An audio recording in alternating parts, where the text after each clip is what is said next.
Welcome to another episode of Inspired Content, where I rate, review, and offer up ideas that you can use to create your own works inspired by books, movies, games, and more. And in this episode, we'll be looking at a board game, Oregon Trail. So let's take a look at that. So we have Oregon Trail, the card game. You have died of dysentery. So this is a game for 2 to 6 players, ages 12 and up. Playtime can depend on how long you have a bad string of bad luck, or how fast it takes you guys to die. Because it seems to be the more common outcome.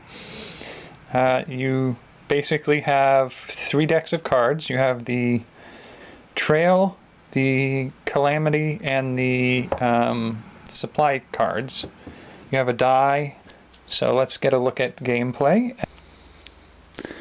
So basic setup, I almost said bacon.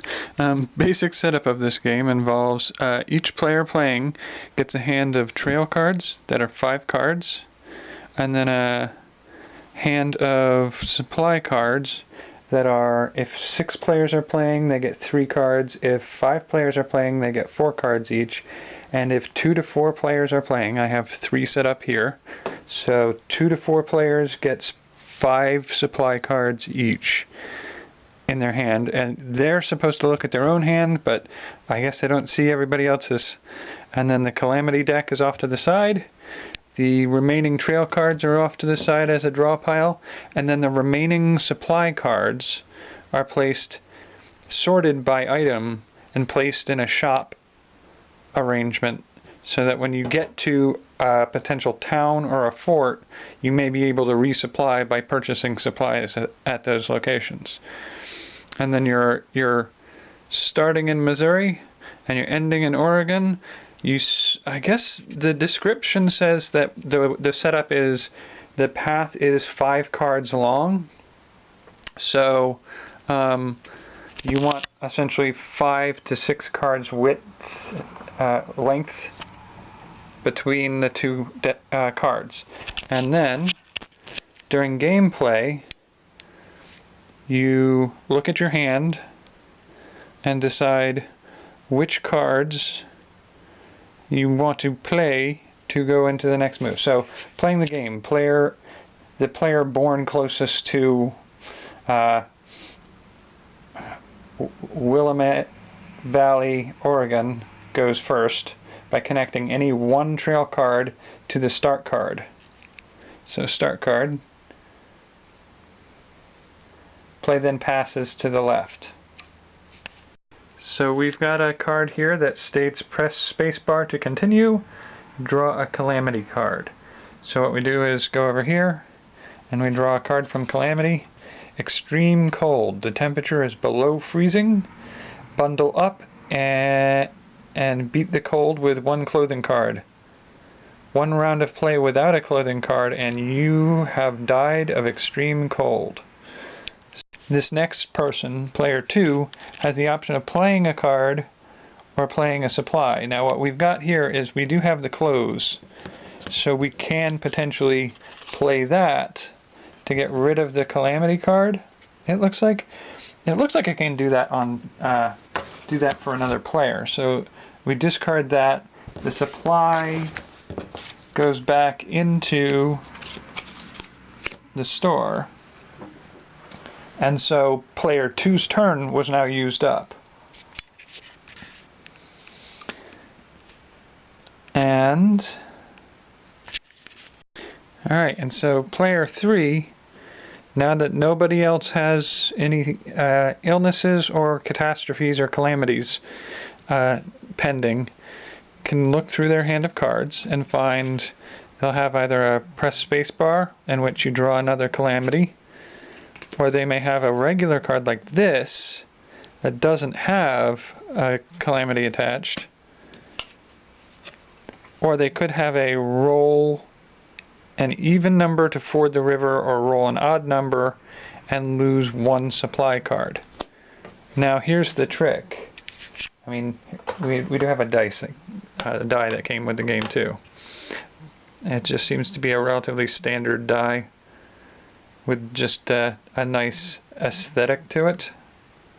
So 1, 2, 5, 3, 2, 4. Okay, that's a 4. 4 is a little hard to read if you're not looking at it right. But the issue here is player 3 has press space bars and a not calamity based card. But the trick we have to face here is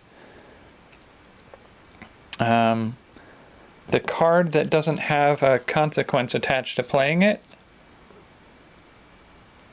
Either side of this, that meets in the middle, whereas the first card that was played, no matter how you rotate it, doesn't match up. So you can't play that card. We have to choose a card that can be matched up.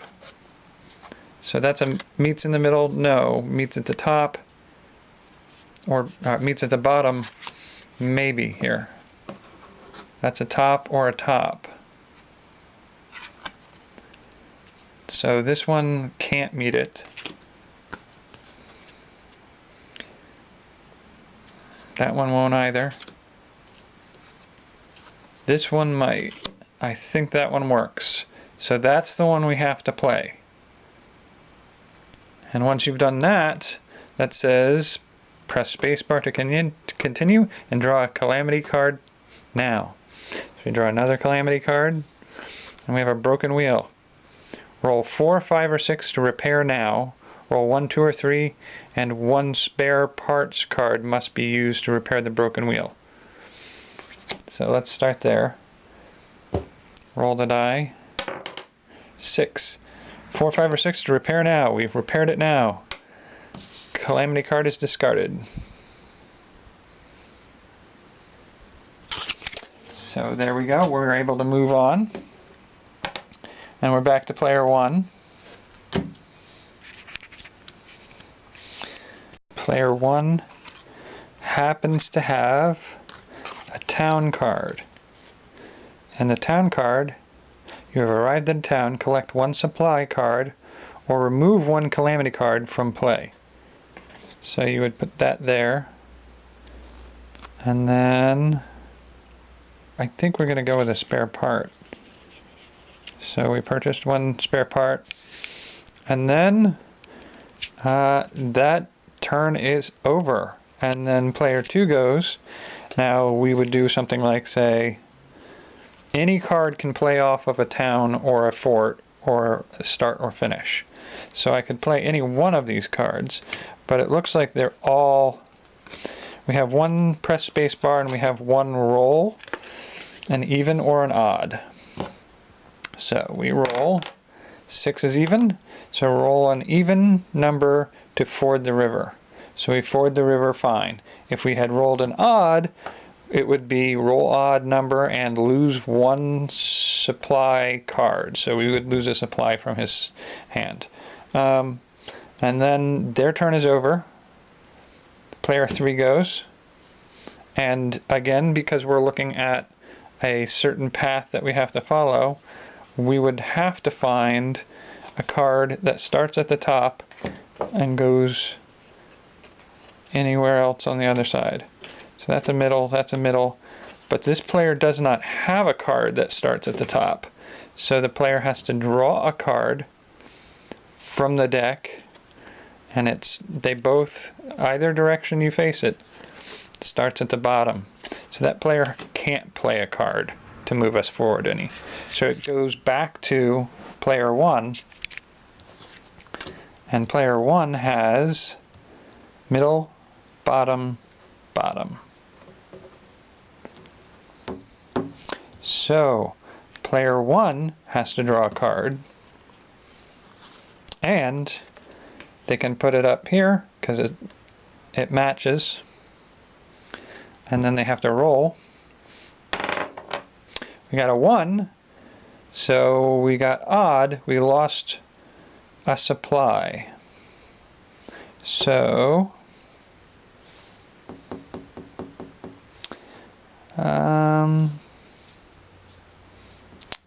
We lost 200 pounds of food. So that goes back up to the top here, into the supply shop for the next round.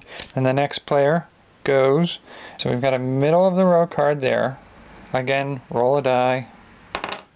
4, even, we forded the river. Good to go.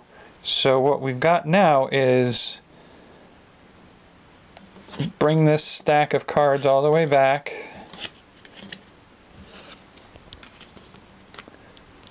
It's a little hard to do this while holding the camera, but there we go.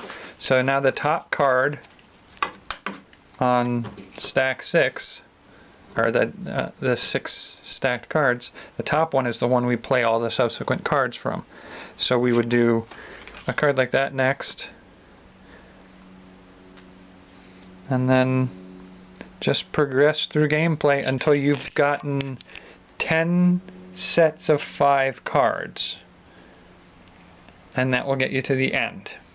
Or, they say in the directions, or more likely, everybody dies. So, that's a optimistic set of directions right there.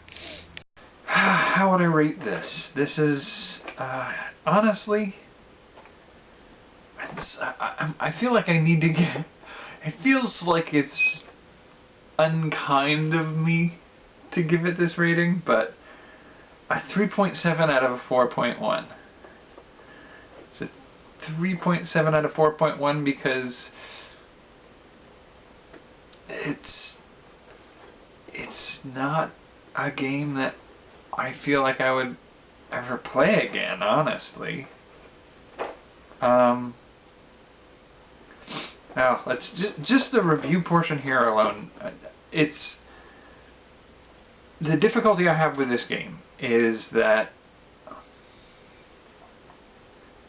it's so much luck based, and it's sort of the difficulty I had with the original game.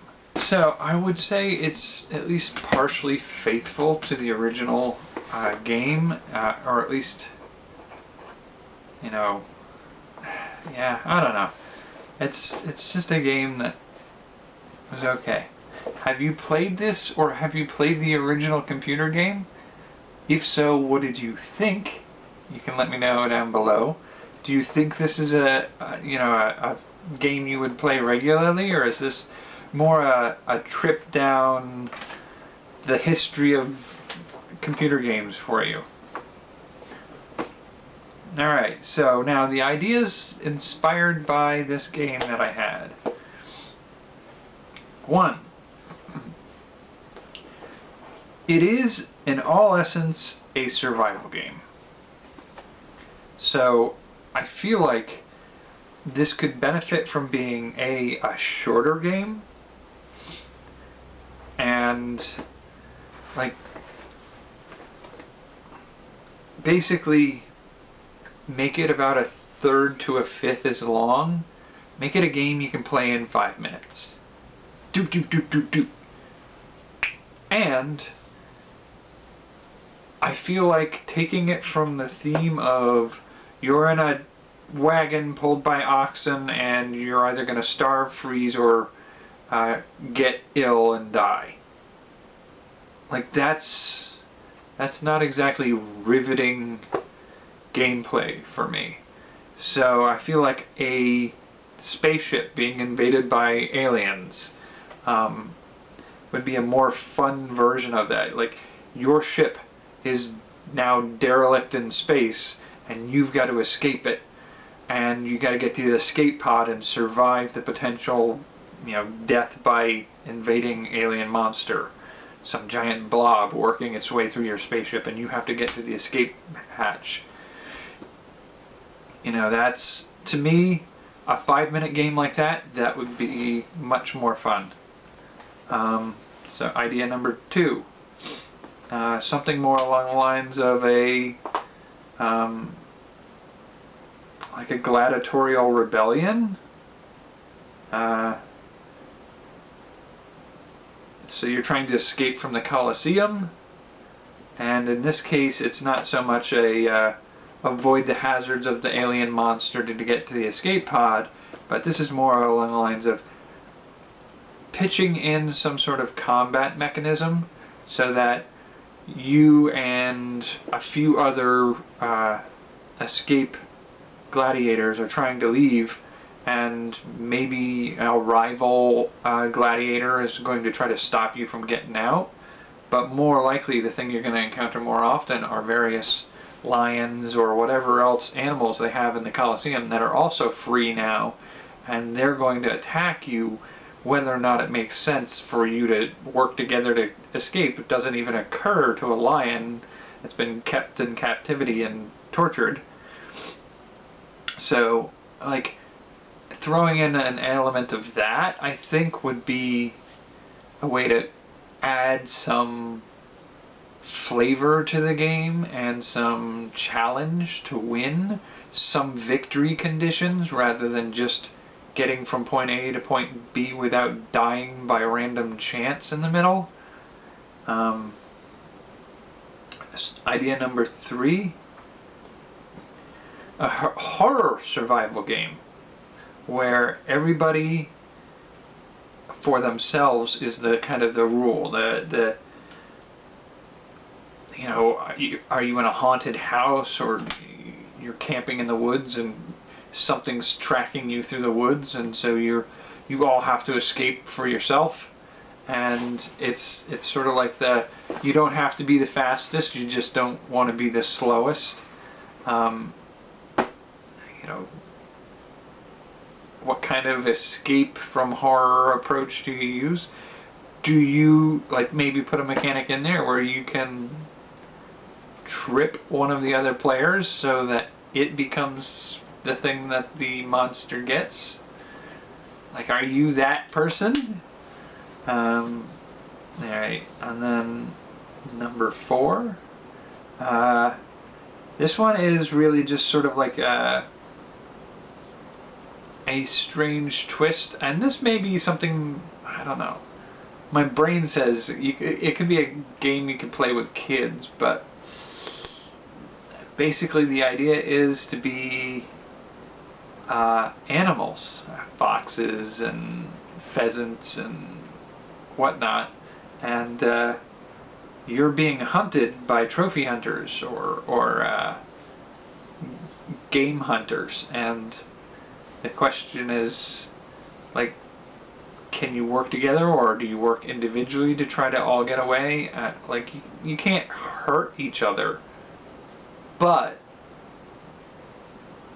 you don't have to necessarily work together, and maybe working together puts you too close together so that if they go down, you go down with them. Nope, I'm going to go it on my own. Number 5. So this one was a little weird. This game is super difficult in the journey between point A and point B to survive. And I got wondering if there's a possible way to switch it up so that it's super easy to survive, but you're not what's surviving. So it might be something like a virus. You're working in a CDC or a healthcare lab examining a new strain of a virus, and